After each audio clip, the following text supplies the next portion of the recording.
С этого дня начали летать вертолеты в труднодоступные населенные пункты Ижемского и Троицко-Печорского районов.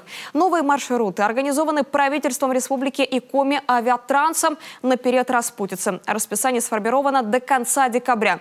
Билеты уже в продаже. Итак, 3, 10, 17 и 24 декабря полеты будут выполняться рейсами Ухта, Троицко-Печорск, Приуральский, Троицко-Печорск, Ухта. С вылетом из Ухты в 8 утра. 5, 12, 19 и 26 декабря Ухта, Койю, Ижма, Койю, Ухта с вылетом из Ухты в 8:30.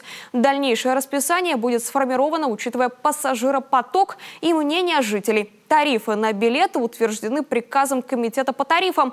Так, стоимость перелета пассажира без багажа из Ухты в Приуральский составит 3500 рублей. Из Троицко-Печорска в Приуральский – 1244 рубля. Из Ухты в Койю – 1700 рублей.